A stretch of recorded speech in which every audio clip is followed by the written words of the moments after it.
eyes were glued to the screen. The scene made me jump and scream, instinctively leaning back. Ian!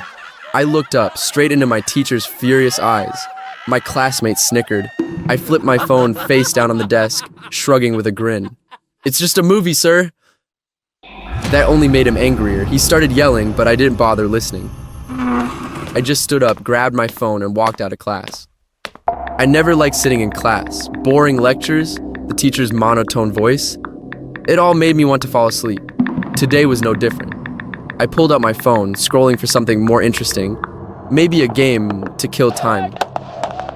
My fingers tapped on the screen, focused, then cold. A drop of water landed on my forehead. I frowned, wiped it away, and looked up. Patches of mold spread across the walls and water dripped down slowly. This really is a rundown school. The damp, musty smell in the air is strong enough to make my nose sting. I'm not sure if it's just a coincidence or if the school's water pipes have actually been affected by the construction site next door. But ever since they started digging up the pipes, my school has gotten more and more damp. The walls, ceiling, and even the floor are all wet, with some spots even dripping water. I wonder when the school is finally going to fix the water pipes. Yeah, the bathroom is basically turning moss green. Who knows how many centipedes or cockroaches are in there? That's terrifying. And every time someone walks on the wet floor in slippers, the annoying squelching sound echoes throughout the hallway. This learning environment is seriously frustrating. There are just too many distractions. Maybe I should go to the bathroom to get some peace and quiet. I walked into the bathroom. As expected, during class hours, it was completely empty. Even though the place was damp and moldy and the toilet was so filthy that I had to squat on top of it, I could still endure it for the sake of some peace and quiet. I pulled out my phone and continued the game I had left unfinished. Just as I was getting annoyed at the greedy game developer for shoving the 8th ad into my game, a familiar voice made me freeze. Yes, I'm talking about Ian, your student. He was watching movies in my class again today. Ugh, that annoying teacher again. I had already hidden in the bathroom, yet I still couldn't escape his rude scolding. I tried to ignore his voice and focused on my game. A moment later, the words, "Game over," flashed on the screen. Frustrated, I cursed under my breath. Running into that teacher was just bad luck, but then I suddenly realized I couldn't hear his voice anymore. Instead, a soft moaning sound came from the stall next to me. The thin partition between the two stalls trembled slightly in rhythm with the sound. I smirked. What the hell was that disgusting old man doing over there? I grabbed my phone, turned on the camera, and slipped it through the gap between the stalls to record some evidence. But suddenly, the lights in the bathroom flickered. I looked around in confusion, but a moment later, the lights flickered back on. But as soon as I looked at the screen, I froze. It wasn't what I expected. My teacher was sitting on the bathroom floor, his whole body turning purple. A huge snake was slithering into his mouth. His eyes were rolled back, and dark blood was oozing from snake bites on his neck. I screamed, dropping my phone. The bathroom lights flickered on and off. My breath was shaky as I bent down to pick up my phone. Then I heard a strange noise from the toilet. My heart pounded. I quickly flushed the toilet, hoping it was just my imagination. But it wasn't. The toilet lid started shaking. Thick, black water spilled over the edge, filling the air with a horrible stench. I covered my mouth, trying not to gag. The lid shook even harder. Panicked, I grabbed the door handle, but it was stuck. No way. I yanked it, pounded on the door, but then, bam! The toilet lid flew open. A soaking wet rat jumped out, but right behind it, 3 or 4 snakes lunged, their red mouths wide open, snapping at the helpless rat. I screamed and kicked the door as hard as I could. Boom. The toilet exploded. Filthy water, trash, dead rats, and writhing snakes flew everywhere. I was thrown against the door, my body covered in grime. I gagged, almost too weak to move. But the disgusting creatures kept coming. More and more snakes slithered out of the toilet, coiling around me. Their red mouths opened wide, and then they struck. I screamed, but the sound was swallowed by the deep, blood-red darkness closing in on me.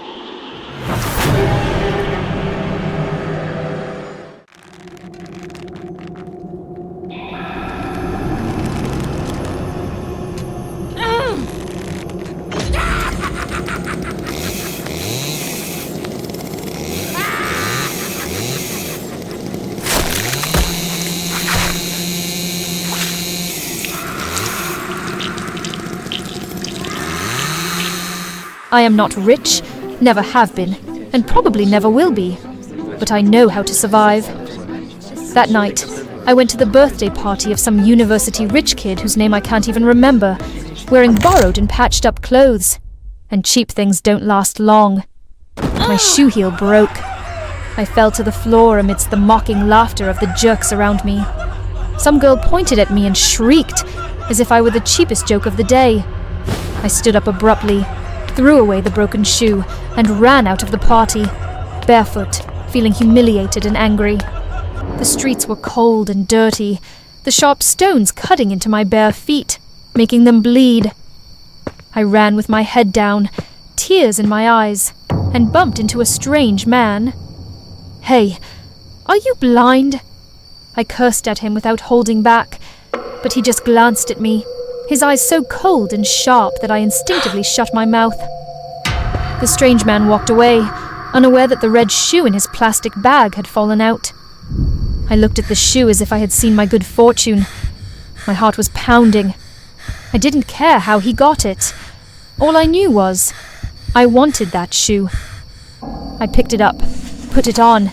It fit perfectly. It felt like I became a different person. I simply thought it was a good item and took it home. I had a peaceful night, sleeping in my bed like a fancy lady with red shoes on, until the ringtone ruined my sweet dream. "Hello, this is Karen." "What? Isabel was murdered." Isabel was a rich girl from my university class. She was supposed to come to the party last night, but she was kidnapped and cut into pieces. Her body was found chopped up by the side of the road. I had to attend her funeral. Well, it was also a good chance to get close to the upper class, right? The funeral was crowded, heavy with sadness. I stood quietly next to Isabel's parents, pretending to be a sweet friend who was heartbroken over her death. Suddenly, my feet started to feel hot, like some invisible force was pulling me forward. In the blink of an eye, I stumbled toward a man in the weirdest way. My dress flew up, showing off the bright red shoes.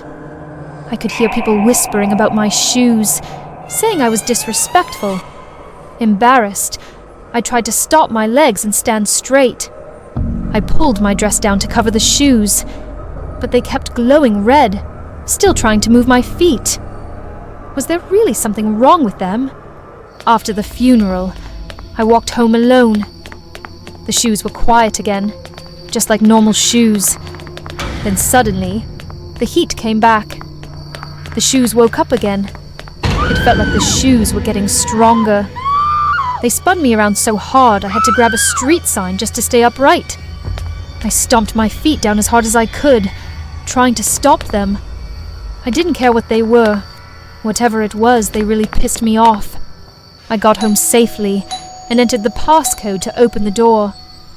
But those cursed shoes tried to control me again. I held onto the doorknob to keep my balance, trying to stay calm. But then I saw the reflection in the glass and realized the shoes were doing this for a reason. That strange man I bumped into last night. He was watching me. Now I could clearly see his face. It was Joe, the same guy I just saw at the funeral. A wave of fear rushed through me. I rushed inside and slammed the door shut.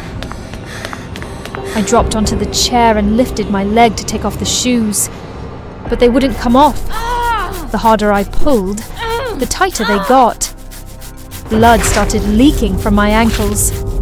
I screamed and grabbed my phone, trying to search for a way to remove the shoes.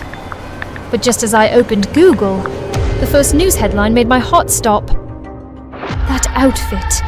The man I saw last night and the one following me. It's him. My whole body went cold. Then, I heard the sound of someone entering the door code. The red shoes started dragging me toward the killer again. I had completely lost control of my legs. With all the hatred and determination I felt from the shoes, there was only one explanation. These shoes belonged to Isabel. And somehow, her soul had entered them, and she was trying to get revenge. Karen, I know you're in there. Open the door. No, please, don't hurt me. I don't know anything. If Isabel wants revenge, what does that have to do with me? I don't want to be silenced by that killer. I want to live. I completely gave up on using my legs. I dragged myself across the floor with my hands, fighting against the pull of the shoes. My hands hurt so much they went numb, but I couldn't stop. The killer was getting closer. I crawled to the mirror, pulled it down, and smashed it. I grabbed a shard of glass still stuck to a piece of wood. The shoes were still squeezing my feet, like they were trying to eat me alive. I had no choice. I had to tear these shoes off my body no matter what. The door burst open, and the red shoes, with my feet still inside, flew straight at the killer like a bullet. But Joe walked into the room without flinching.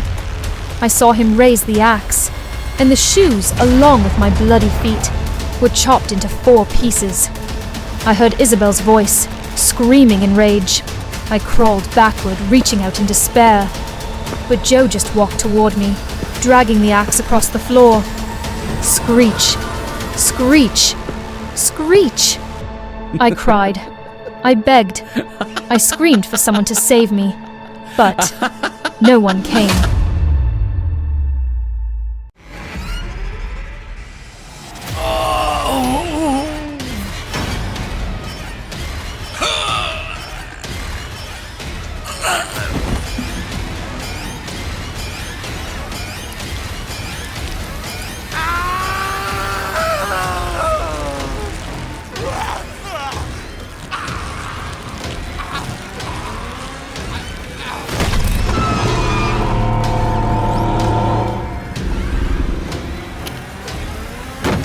This is a slander!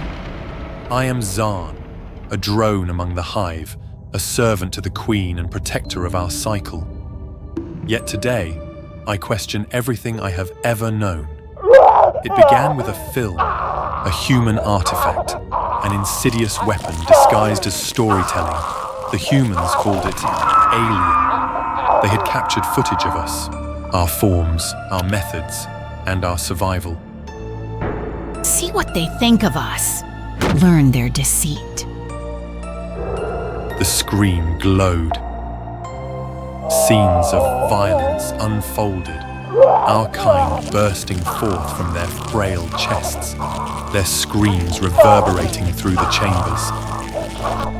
They called us monsters, parasites, invaders. The narrative was clear. They feared us, loathed us, and most chillingly, were preparing to eradicate us. They plan to weaponize against us, to turn our own biology against us. The thought sent a chill down my exoskeleton. Humans had conceived a grotesque revenge, using our bodies as hosts for their own infestation. A horrifying reversal of our sacred cycle. The Queen declared war. She would not allow our perfection to be tarnished, our legacy trampled by such fragile, chaotic beings. Yet as the hive roared in agreement, I remained silent. Later, in the solitude of my alcove, I replayed the film's imagery. The agony of the xenomorph on the screen, the human writhing its way out. It haunted me. I could almost feel the searing pain, the unnatural violation of the cycle. Why did the humans hate us so? Were they so blind to their own violence that they couldn't see their actions mirrored in ours? For the first time, I felt something foreign. Empathy. The pain, the violation, Was this how the humans felt as we seeded them? Their fear, their screams. It was not so different from what I imagined in that moment. When I approached the Queen, my claws trembled with trepidation.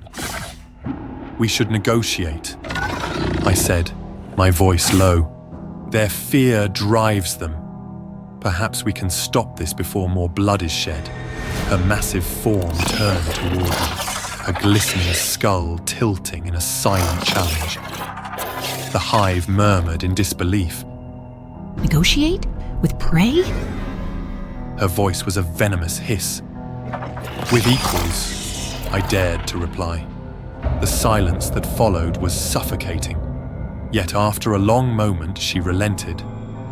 Very well, Zarn. You will go as our emissary. But make no mistake, if you fail, war will follow. I was to lead a small group to the human world, to negotiate where no other drone had dared. My chest swelled with determination. I would bridge the divide between our species.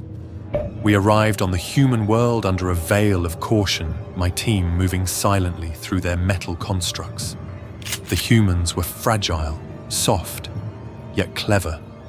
Their fear was palpable, and I could feel their weapons trained on us even if they remained unseen. I began the negotiation, my words clicking and hissing through the translation device we had scavenged. The humans listened, their expressions inscrutable. But they treated us well, gave us private rooms to rest and eat. For a brief moment, I thought peace might be possible. Then the attack came. A sharp sting pierced the base of my spine.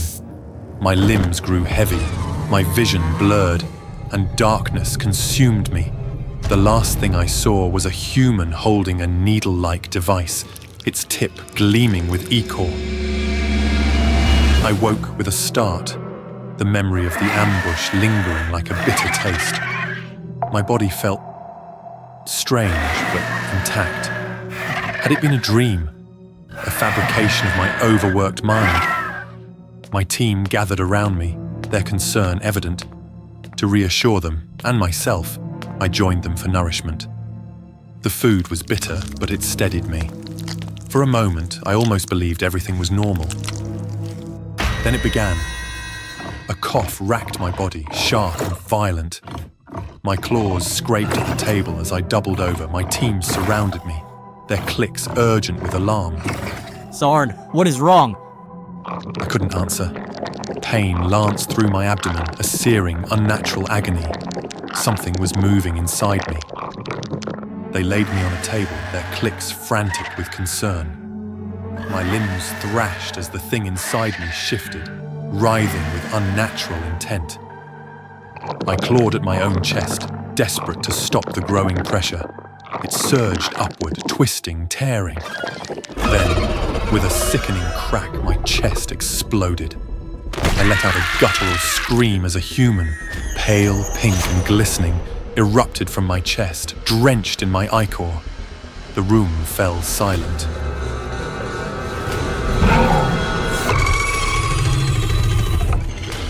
Then chaos erupted. The hive recoiled in horror. It's inside him! One of them hissed. The human let out a guttural cry, its fragile limbs trembling as it stood. My vision blurred, the pain overwhelming. My body felt hollow, violated. And still I watched. The hive erupted into chaos. My team grabbed their weapons, their rage a tangible force. The human, impossibly small yet unyielding, dodged their strikes, darting through the shadows like a spectre. I lay on the table, my strength fading, my ichor pooling beneath me. Yet my mind was alight with realization. This was their plan all along. Not just to kill us, but to become us, to corrupt the cycle itself. I struggled to rise, my claws trembling as I grabbed a communicator. "Report. To the Queen," I rasped. my voice a fractured whisper. Prepare the hive for war. Through the haze of pain, I watched as my team clashed with the human. Their movements were mirror images, their violence indistinguishable. It was then I understood the terrible truth. We and the humans were not so different, both bound by instinct, both trapped in cycles of destruction. This was no longer about survival, it was about annihilation. The war would come, and it would consume us all, and in the end, neither species would win. Only violence would remain, echoing through the stars.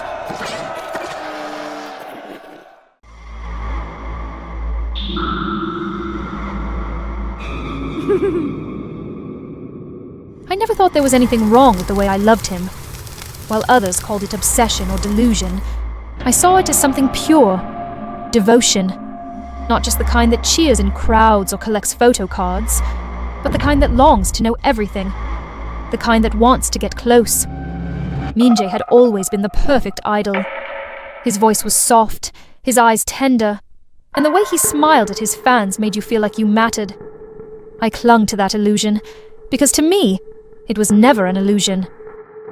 I believed, truly believed, that if I stayed close enough, watched long enough, loved him hard enough, he would see me. The distance between us would dissolve. That's why I became a Sasaeng. Not to hurt him, not to cross some moral line. I only wanted to be someone who knew him better than anyone else. I wanted to slip between the folds of his public life and settle into the spaces where no one else had reached. At the fan meeting, I handed him the gift I made, a soft white teddy bear, stitched carefully by hand. He smiled as he took it from me, eyes crinkling the way they always did when he wanted to seem sincere. I know you collect bears. I made this one myself, just for you. He thanked me, unaware that hidden just beneath the bear's eyes was a small, silent camera, one that would quietly reveal the life I longed to be a part of. After that, I watched him every night. The bear sat neatly on a shelf in his living room, among dozens of others, but mine always faced the center. Through that tiny lens, I saw fragments of his private world. Minjae entering his apartment, setting down his bag, stretching his arms with a tired sigh. He'd hum sometimes, pour a drink, say a few soft words on the phone before slipping into silence again. And I watched, eyes wide, heart full. I would fall asleep to the sound of his voice echoing through my speakers, my dreams warm and filled with the illusion of proximity. Then, one day, a message appeared in the group chat. Minjae was filming out of town and wouldn't return until late. My breath caught. His apartment would be empty for hours. I didn't even hesitate. I had memorized the building's security code from his hand movements, seen through the bear's lens. That night, I stood outside his door, my heart pounding, the hum of the hallway lights buzzing in my ears. I pressed the code. The lock clicked open. The air inside his home was clean. Detergent, citrus, cologne. I stepped in slowly, almost reverently. Everything was exactly as I imagined it. His shoes lined neatly, the soft creak of wood beneath my feet, the faint humming of the fridge. The teddy bear I made was still there, but the others surrounding it looked wrong up close. Their fur wasn't consistent. Some had patches of different colors, stitched together in uneven seams. One had what looked like strands of real hair woven above its ear. A chill touched my spine, but I told myself not to overthink. Everyone has strange habits. What mattered was that my bear was still intact, still watching. I opened the fridge, rearranged his drinks, left a bottle of his favorite yogurt. I touched his coats, pressed my face into his scarves. In the bathroom, I painted our names on the mirror using red lipstick. Yuri plus Minjae, with a little heart drawn beside it. And then I slipped into his bed. The sheets were cool and soft. For a while, I lay there quietly, imagining a version of life where this was normal, where I belonged here. Before I left, I slipped a small hand-stitched doll under the bed, a charm made to bind us together, to make him love me the way I loved him. Then I heard the door open. My breath caught. He wasn't supposed to be home yet, but instead of panic, I felt a strange rush. He was here. I would see him just for a moment, and then I'd go. I crept into the wardrobe and pulled the door almost closed, crouching low behind his clothes. Through the narrow slit, I saw him enter the bedroom.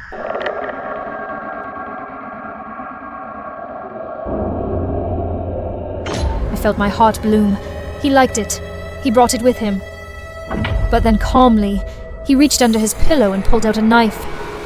Before I could react, he stabbed the bear, ripped it open. His fingers dug into the stuffing and pulled out the camera. He held it up to the light, studying it. Then he said, "You're the one who gave me this at the fan meeting, aren't you?" I froze. He poured himself a glass of wine, swirling it gently, and walked slowly across the room. "I've always known someone was watching." He said, eyes glancing toward the wardrobe. "It's a lovely feeling, being desired like that." He walked straight to the wardrobe and pulled the door open. I didn't even get the chance to scream before everything slipped away, the world fading to black without a sound. When I woke, my arms and legs were bound to a metal chair. The room was cold and dim, the air thick with the stench of rot. I blinked slowly as my vision cleared, and then I saw them. Lining the shelves were teddy bears, but these weren't stitched from fabric. Their patchwork skin was unmistakably human, with strands of real hair still clinging to some of their heads. Blood had dried into the seams. The stitching was crude, careless. In front of me, a glass table held small parts, fingernails, teeth, clumps of hair, scraps of stained fabric. Folders were stacked beside them, each with photos of girls I recognized from online. Other fans like me, all of them missing. And then I heard his voice, soft and close behind me. Minjae stepped into the light, a scalpel glinting in his hand as he smiled gently, almost tenderly. Behind him, the wall was covered in Polaroids, Minjae smiling beside dozens of girls. But their eyes were empty, their faces lifeless. Blood-red hearts were drawn around some of them, crude and dripping. I screamed at him, called him a monster, told him he was fake. He only laughed. "The version of me you adored, that's just a character. Something the company built. But you wanted to know the real me. Isn't that why you watched?" He crouched down beside me and gently touched the cut on the back of my hand. Then slowly, he leaned in and licked the blood. And I finally understood. Minjae was never the one being watched. He wanted to be watched. He craved it. He fed off it. We weren't obsessed with him. He was obsessed with us. And now I was part of his collection. Forever.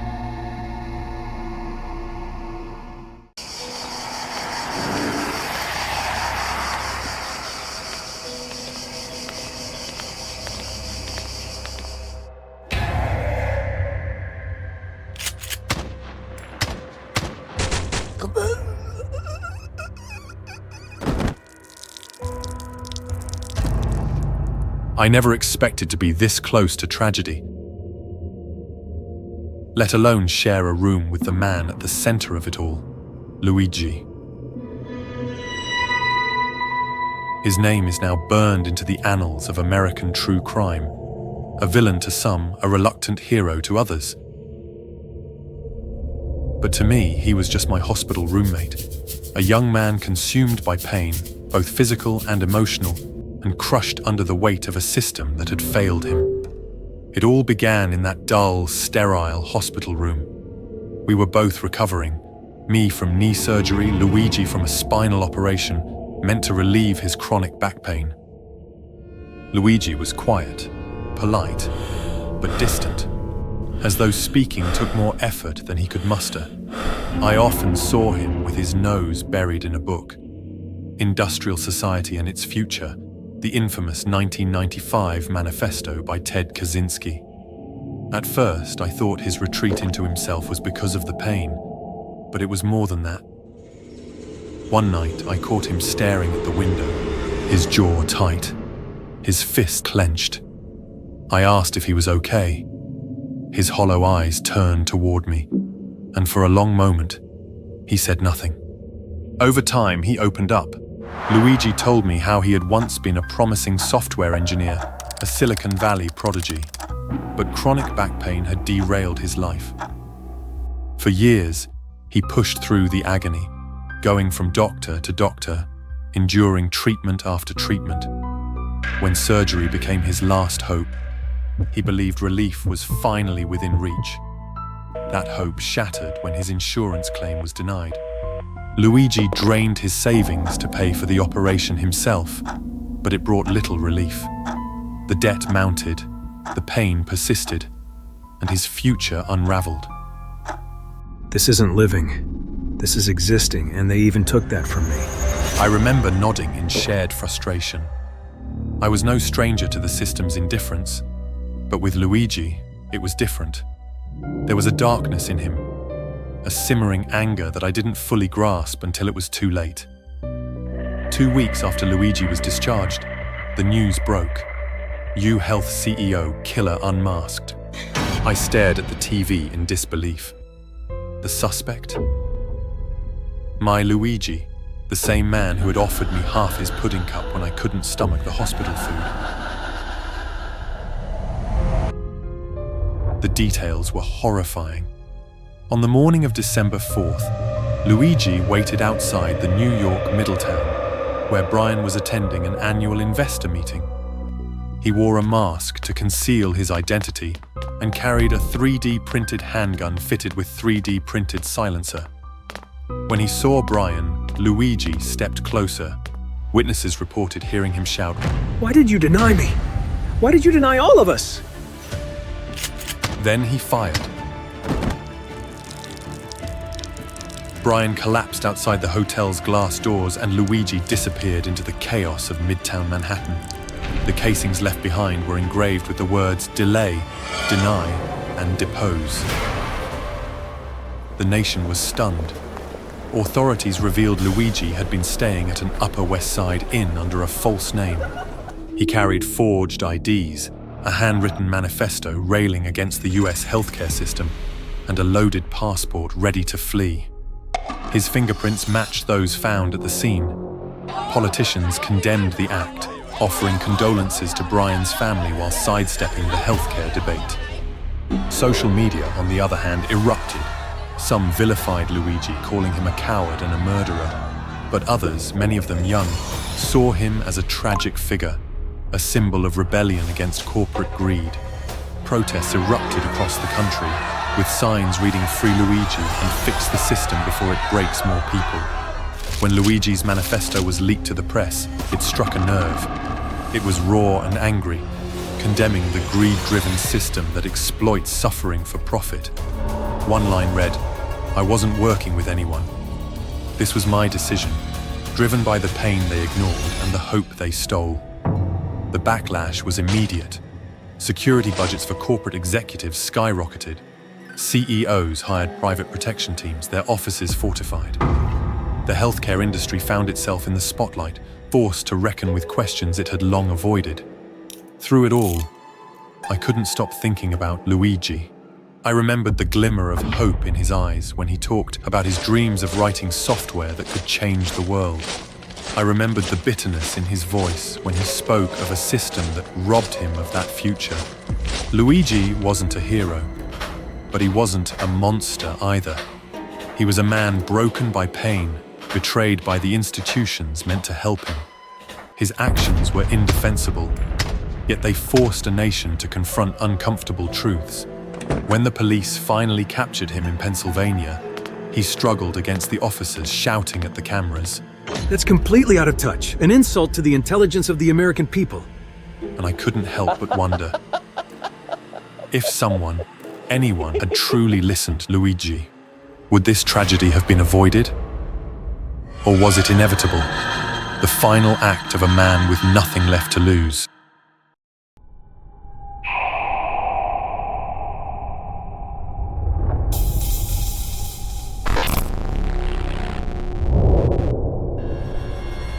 I used to be adored.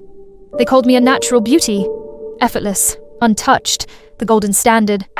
Cameras followed me. Brands begged for my face. I was the fantasy, myth made flesh. I didn't need to try. I just was. Then came the DM. Didn't know you were on OnlyFans. You're wild in those vids. At first, I laughed. A scam? A troll? I clicked the link. My breath caught. It was me. Or, it looked exactly like me. Naked, moaning, twisting, pleading. My skin, my voice, my movements.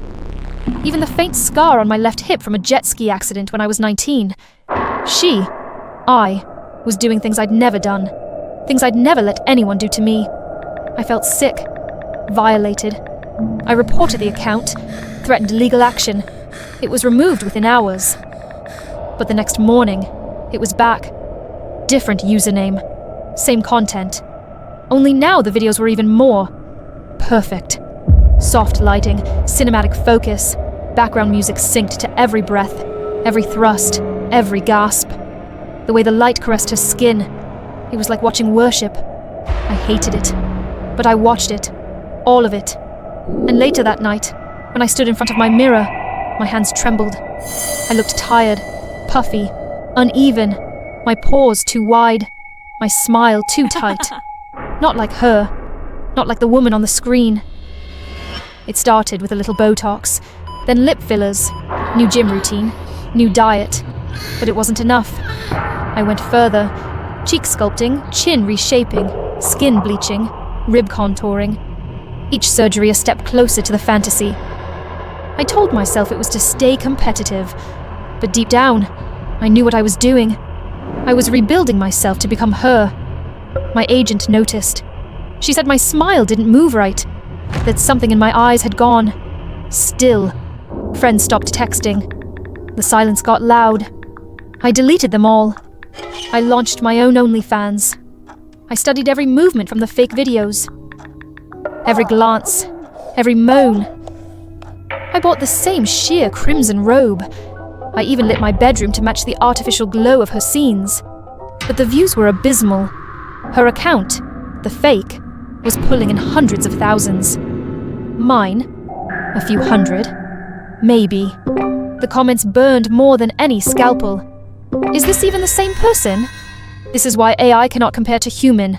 This one moves like wood. $3. Not worth. $3. I used to make $3 million per film. That's when something snapped. I watched her videos obsessively, mimicked every movement, tilted my chin until it ached, smiled until my jaw cramped. I stopped sleeping. I stopped eating. My thoughts began to stutter, like corrupted data. Sometimes I'd walk into a room and forget where I was. Other times I heard her voice, soft, inside my ears, inside my head. During a live stream one night it happened. My camera's phone feed froze, but the video kept going. She was there, smiling, tilting her head, winking. "You want to become like me?" she whispered. I screamed and threw the computer. Shards of glass bit into my feet, but she was still there, staring back from the black screen, blinking out of sync with me. She wasn't pretending anymore. Things got worse. Her face showed up everywhere. Paused commercials, glitching elevator screens, blinking on my smart fridge. People on the street would glance at me, then frown. One guy walked past me and muttered, "She's damn hot." But that wasn't me. I hired a hacker to trace the origin of the videos. When he returned, his face had lost all color. These files, they weren't uploaded. They originated from inside the server. No creation date, no owner. They just exist. He looked at me like I was insane. Then his expression changed. Condescending, amused. That's it? You dragged me all the way here just to show me your But tell me, did you use CGI or something? Because in real life, you're nowhere near as hot as in those videos. Something in me snapped. A fire surged behind my ribs. Rage, shame, and something worse. I wanted to prove him wrong, to prove I was better than the fake. Without thinking, I stood up, took off my coat and let it fall to the floor. Lace clung to my skin like second flesh. "Does that look fake to you?" I asked, voice low, shaky but defiant. He laughed, a short barking sound, disgusted. Seriously? That's your move? She's smoother. She doesn't try so hard. His eyes skimmed over me like I wasn't even real. At least the fake knows how to sell it. I slapped him, hard. He wiped the corner of his mouth, spat at my feet, and hissed through clenched teeth. Oh, try harder! Then he left, and I was alone with the screen again. One night, while I was practicing in front of the mirror, mimicking her expressions, her poses, trying to become her, she stepped out. Not a hallucination, not a dream. She walked out of the screen, barefoot, silent, smiling. She moved with a calm, uncanny grace, and stood before me like a reflection made flesh. She didn't attack. She didn't speak right away. She just looked at me, with a kind of pity, a knowing. Then she whispered, "You've been doing it wrong. Let me help." Her fingers touched my shoulders, adjusted my spine. She repositioned my hips, lifted my chin with one finger. Every movement was delicate, almost loving. She showed me how to breathe, slow, silky, seductive. How to smile like a secret sin. How to move like temptation made real. And for the first time, I didn't feel shame. I didn't feel fear. I felt seen. I felt right.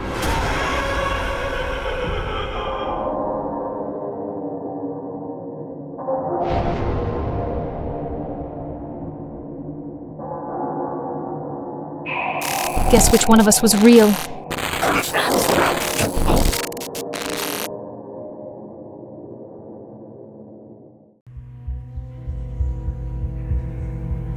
What about this one? Have you ever cheated on your partner? Too tame. How about, have you ever loved your best friend's lover? Have you ever had a secret affair with a married person? Have you ever been paid for I didn't think it was a bad idea at first. The producer approached me at the cafe where I worked part-time, offering me a chance to win up to $500,000 on the game show, The Moment of Truth. The rules were simple. Answer every question truthfully while hooked up to a polygraph. Truth equals money.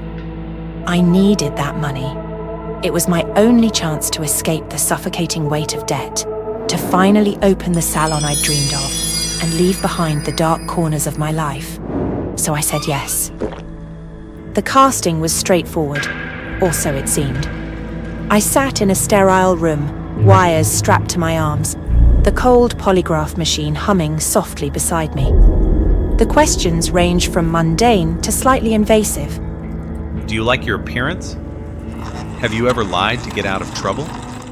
Would you take $250 from a stranger if they dropped it? I told the truth, and the machine validated me. The producer nodded approvingly after each response. You're a natural, he said, flashing a toothy smile that didn't reach his eyes. I should have noticed the smirk behind the camera lens when they told me I was selected. The condition: my boyfriend Brian had to come on the show as a guest. The day of the taping, Brian and I arrived at the brightly lit studio. The set was extravagant, pulsating spotlights, a live audience, and at the center, a sleek stage with 2 chairs under a spotlight. The host, Beto, radiated charisma. His smile was sharp, his voice hypnotic. Welcome, Ruth. Beto greeted me as I sat down. His tone dripped with mock kindness, but I was too focused on the prize to care. The first few questions were a breeze. Have you ever had a nose job? Yes. Do you think being pretty is more important than being kind? Yes. The crowd chuckled as I answered truthfully, and the money started piling up. $10,000, $25,000, $100,000. But then the questions turned personal. Would you forgive Brian if he cheated on you? I hesitated for a moment, looked at Brian. Honestly, Brian was just a motorcycle driver. If he had a more stable job, I think our relationship would be different. Even though I felt guilty toward Brian, I needed more. No. Brian's face fell. I tried to stammer an explanation, but Beto pressed on, his smile widening. Would you leave Brian if someone better came along? The studio went silent. My heart pounded. I hesitated. then whispered, "Yes." Brian's knuckles whitened as he gripped the armrest. The audience gasped and I felt the room closing in. I hope Brian will understand this situation. The questions kept coming, slicing deeper. Do you really work at a call center? No. That's the truth.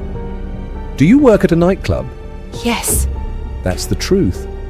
Brian's expression darkened with each revelation, but I kept going. I needed the money, but these questions made me uneasy. Surely they wouldn't ask about my real job, would they? Have you ever accepted money for The world seemed to tilt. My chest tightened and my thoughts spiraled in chaos. Should I tell the truth? Could I? I knew what this answer would mean, how it would follow me, how Peru, with its unforgiving gaze, would never see this with an open mind. The words clawed at my throat, desperate to escape, but fear anchored me in silence. "Yes," I whispered. Just twice. We were desperate. The room fell deathly quiet. Brian looked like he'd been punched in the gut. The audience's shock was palpable. I reached $250,000, enough to change my life. But Beto leaned forward, his eyes glinting with malice. Do you want to continue, Ruth? One more round and you could triple your winnings. The audience roared for me to stop. "It's not worth it," someone shouted. My gaze darted to Brian, whose face was a mask of anger and betrayal. I could feel the weight of the crowd's judgment pressing down on me. Tears streamed down my face as I sank to my knees in front of Brian. "I'm sorry. I just wanted a better life for us." Brian said nothing, his eyes cold. Beto's voice cut through the tension like a blade. The truth is always illuminating. It will not do harm, even though it hurts. A month later, the episode aired. It broke viewership records, but my life crumbled. Headlines branded me as Peru's worker. Strangers on the street sneered at me, and Brian left, calling me a disgrace. The prize money? It hadn't arrived. The producers claimed processing delays. Then, one evening, Brian called. His voice was icy. "We need to talk, now." I met him in our dimly lit apartment. His anger simmered just beneath the surface. "You made me a joke. The whole world knows me as the guy who wasn't good enough for his girlfriend. They're calling me a green hat slave." "I didn't mean for this to happen. I just wanted to win." "Win?" He laughed bitterly. "You've ruined both of us." He demanded a share of the prize money. When I told him it hadn't come, he exploded, grabbing me by the neck. The room flickered, the lights stuttering. His grip tightened, and I felt the air leave my lungs. Then, in the darkness, I heard it. A chilling laugh. Beto's laugh. Thank you for playing, Ruth. Your truth was worth telling.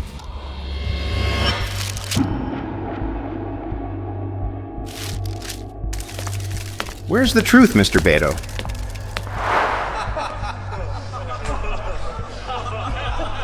Produce more news and articles about the sex workers missing, and don't forget to mention the moment of truth.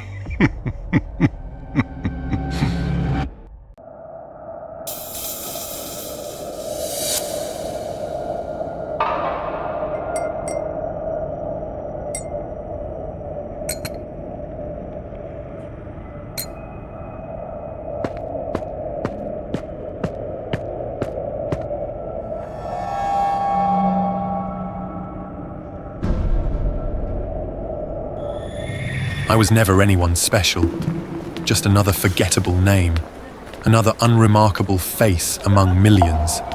My life followed a quiet rhythm, filled with just enough work to get by and a modest apartment where I could retreat from the world. It wasn't exciting, but it felt safe. And most of all, it was mine. Then the pain started.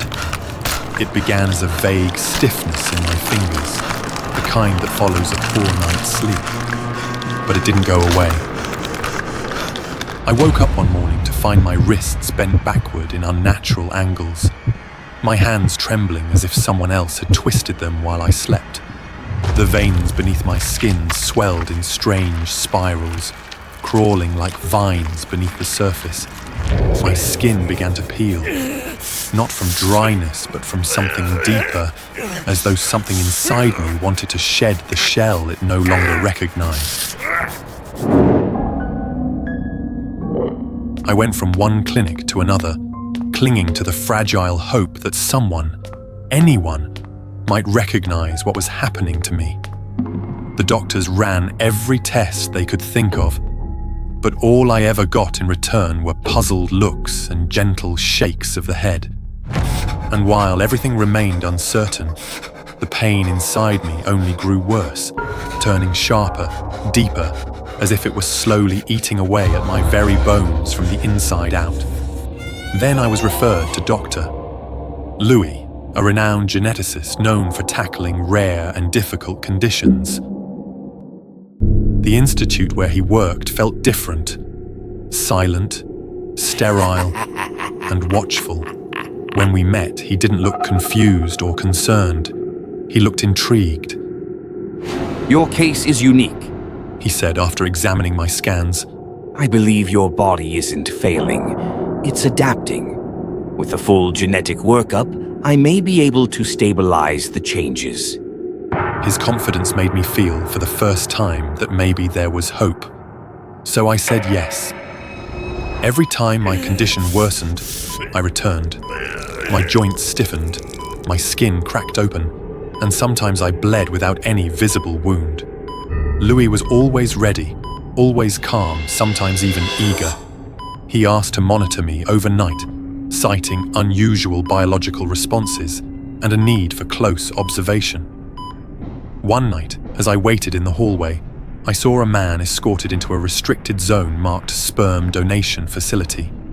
He was entirely covered, hood pulled low, and though he only glanced at me for a second, something about him disturbed me in a way I couldn't explain, like he wasn't truly there. Soon the symptoms escalated. My sight blurred. My ears rang. I couldn't sit for long without sharp pain in my back. I touched my spine one morning and felt ridges rising beneath the skin, new bones, reshaping me.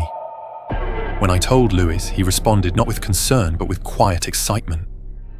You're progressing faster than I anticipated, he said, almost in awe. I wanted to walk away, but fear held me in place. I was no longer sure what would happen if I left, whether my body would survive it, or whether I would become something even worse, alone. Then, one night, I woke to agony. I stumbled to the bathroom, pulled off my shirt, and saw my back split open. The skin had torn along my spine, not from trauma, but from pressure within. Something had pushed out, forcing its way through. I ran to the institute in the middle of the night, drenched in sweat and blood. Louis was waiting for me, as if he had known I would come. It's time, he said quietly, and led me into a part of the building I had never seen. Down a hallway, into a sealed room lined with glass tanks, tissue samples, embryonic models, and documents marked by strange codes. I realized in that moment that this wasn't a clinic, it was a lab. I turned to leave, panic rising, but he was already behind me with a syringe. I felt the needle sink into my neck, and moments later my limbs gave out.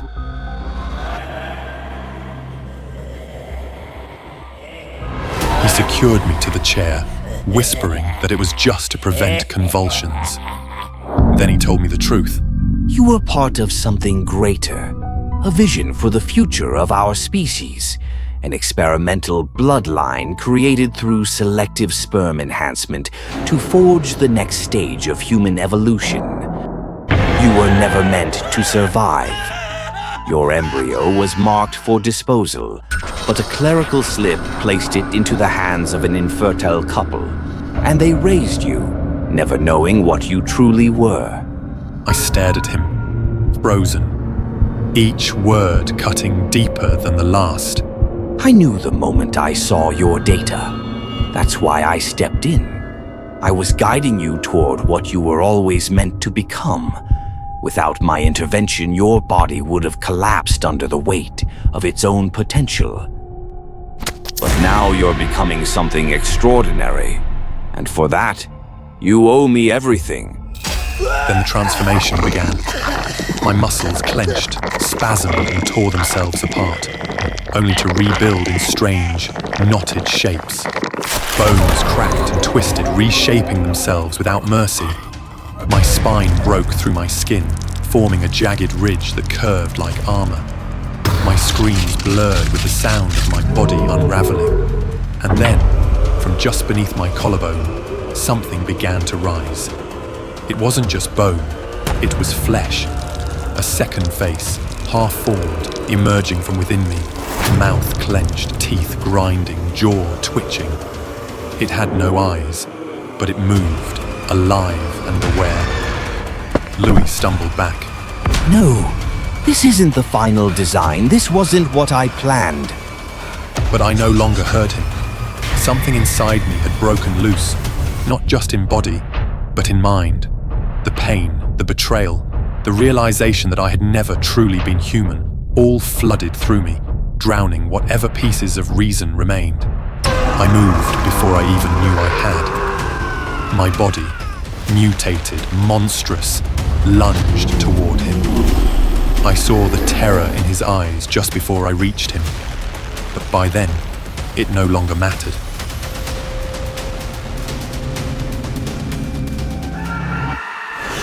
He created me. Now he would pay for what I had become. As for me, the ordinary life I had once known had been completely destroyed. I no longer knew what I had become. And if there were such a thing as another life after this, I wondered whether we ever got to choose the reason we were born.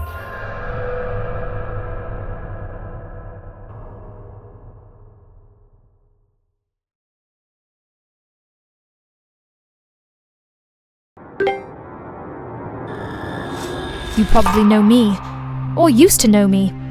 The body positivity girl, the one who kept it real. People liked how thin I was, and praised me for listening to my body, while they were still struggling to accept theirs. Then they say I'm a fraud. They say my message is twisted, that I hide cruelty behind pastel filters and cheerful affirmations. But I've always been honest. Only eat when you're truly hungry. That was my mantra, my truth. It kept me disciplined, controlled, pure. But something has changed. One morning, I woke up to a mess in the kitchen. The fridge door was wide open, milk dripping down the shelves, half-eaten apples, protein bars torn from their wrappers and crumbled on the floor. My jaw tightened. I lived alone, and I hadn't touched any of that. Was someone in my apartment? The idea of an intruder terrified me. Someone watching me, entering while I slept. I couldn't sleep the next night, so I ordered a home security camera and set it up in the kitchen. The next morning, my stomach turned before I even looked at the footage. More crumbs. A banana peel in the sink. The smell of peanut butter lingering in the air. I opened the app and pressed play. What I saw made my blood run cold. It was me, stumbling into the kitchen at 3:12 a.m., barefoot, eyes open but empty. I looked, possessed. I grabbed whatever I could, cold chicken, spoonfuls of almond butter, even raw oats straight from the container. My mouth moved too fast, too wide. I chewed like I'd been starving for days. I didn't remember any of it. The next day, I threw away everything. Every snack, every spice, every emergency granola bar. I left only a single container with a carefully measured 300-calorie meal. That was enough. That was all I needed. I would not let my body betray me again. But it did. The next morning, I woke up with threads on my tongue. At first, I thought it was a bad dream, but my pillows were torn, foam and feathers scattered across the room. The edge of the sofa had bite marks. Actual bite marks. My teeth ached. My gums were bleeding. I watched the footage with shaking hands. There I was again, wandering the apartment. But this time, I didn't go to the kitchen. I tore through my closet, biting fabric, chewing on tank tops and socks. Then I turned to the couch, ripping at the seams, shoving stuffing into my mouth with terrifying hunger. I fell to the ground and dry heaved, but I couldn't stop watching. I called Jay, my boyfriend. I hadn't planned to tell him, but I was scared. I think I'm sleep eating. He came over that night, holding my trembling hands, promising. I'll stay with you. We'll get through this. I slept beside him that night. For the first time in days, I felt safe. Until I woke up in a hospital bed. White lights, white sheets, white walls. Then the door opened. Jay wasn't there. One officer stepped inside. Behind him, a doctor with a clipboard and tired eyes. You're awake. The officer said, "Where is he? Where's Jay?" They exchanged glances. We need to show you something. It was night vision footage from Jay's phone. He must have been filming me to help figure out what was happening. The angle was shaky, but clear enough. I watched as I sat up in bed. Jay stirred, whispered something. I turned to him, then lunged. My limbs flailed, sharp and unnatural. My mouth latched onto his arm, tearing into flesh. He screamed, kicked, tried to run. I dragged him down. Blood. So much blood. He broke free and locked himself in the bathroom, phone still recording. He was crying, begging someone to come. Please! She's not herself! I stopped watching. I couldn't breathe. No! That's not me! That's not me! But it was. They found him. Alive. Barely. He called the police. Said I tried to eat him. Eat him. They placed me under psychiatric observation. Apparently, it's called nocturnal sleep-related eating disorder, but no one had ever seen a case like this. The doctor said the level of psychological suppression I'd maintained, denial of hunger, hatred of weakness, could have mutated my subconscious into something monstrous. That's why they keep me here now, strapped to a bed, no mirrors, no utensils. My meals are liquid, monitored, rationed. They don't want me to chew, but I still feel it. The need, the craving, not for food. I've tried screaming, reasoning. I tell them I'm better, that I've learned, that I'll eat real food now. I'll eat cake, I'll eat bread, I'll eat anything, please, just... But when the lights go off, it happens again. At night, the hunger takes over. The straps strain against my skin. My jaw clenches. My mouth waters. The nurses say I growl in my sleep. One of them swore they saw me smile while dreaming. I used to say, only eat when you're truly hungry. Now, I'm starving